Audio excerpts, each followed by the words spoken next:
Salut tout le monde, Lior Chamla, développeur et formateur. Si vous êtes vous-même développeur ou en train d'en devenir un, regardez cette vidéo, elle va vous intéresser.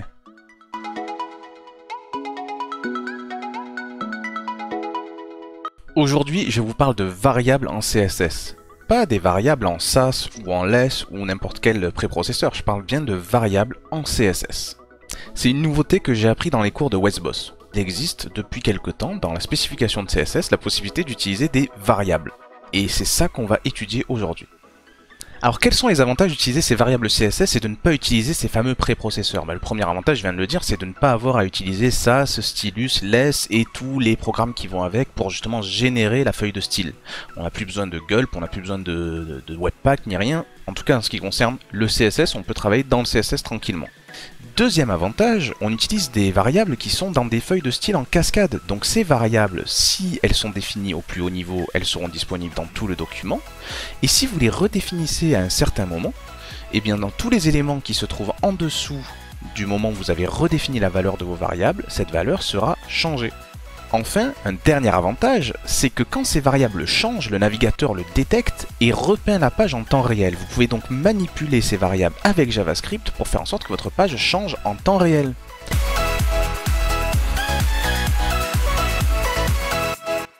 Nous avons ici une page web très simple, avec des titres de niveau 1, de niveau 2, des paragraphes, ainsi que des balises strong au sein des paragraphes.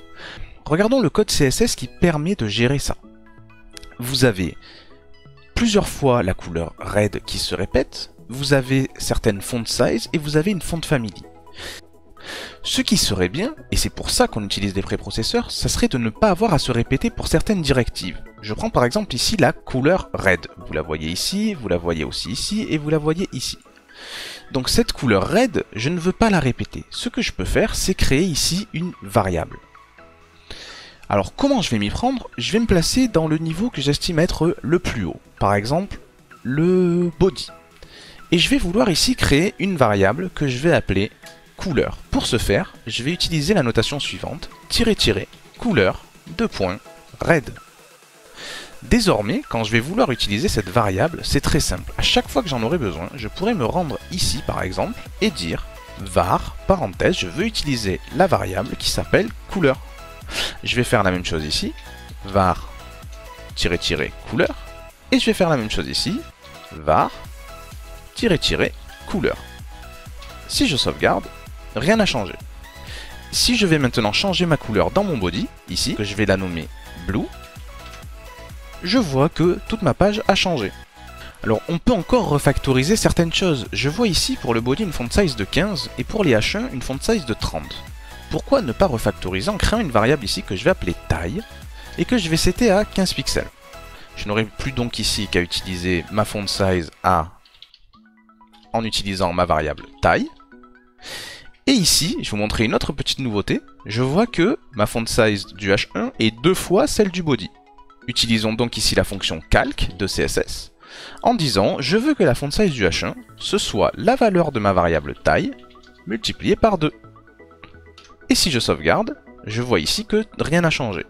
Par contre, si je décide, parce que mon client me l'a demandé, qu'ici la taille de la fonte doit être plutôt à 20 pixels, et que je sauvegarde, toute la fonte passe à 20 pixels, et la fonte des titres passe à 20 x 2, c'est-à-dire à 40.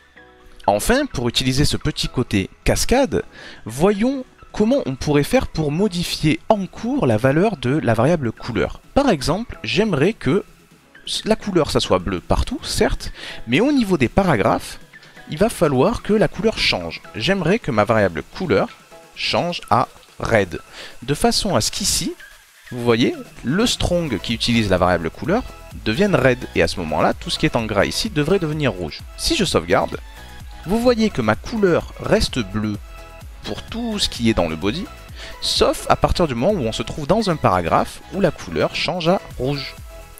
Et le dernier avantage de tout ça, et non des moindres, c'est qu'on peut manipuler les valeurs de ces variables en JavaScript. Et je vous montre immédiatement comment faire. Nous avons vu que nous avons seté nos variables par exemple de couleur sur le body.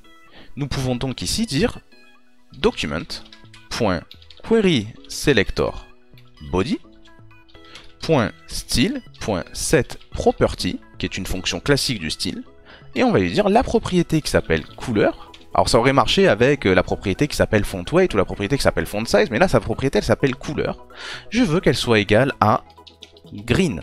Et si je fais ça, hop, vous voyez qu'en temps réel, le navigateur a repeint l'image.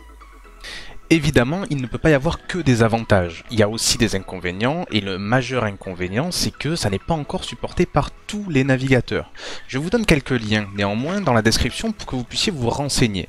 Regardez notamment la superbe conférence de Léa Verrou à la CSS Conf qui parle de toutes ces nouveautés sur les variables CSS et qui vous expliquera justement ce petit problème de compatibilité. Attention, à aucun moment on ne vous interdit d'utiliser toujours vos préprocesseurs, vous pouvez toujours les utiliser et vous pouvez même utiliser les variables natives dans vos fichiers SAS, less ou stylus, il n'y a aucun problème. Et voilà, je vous remercie d'avoir suivi cette vidéo sur les variables en CSS, j'espère que vous saurez en faire bon usage. N'hésitez pas à aller voir tous les liens que je vous donne en description, et n'hésitez pas aussi à commenter si vous avez des questions ou des suggestions.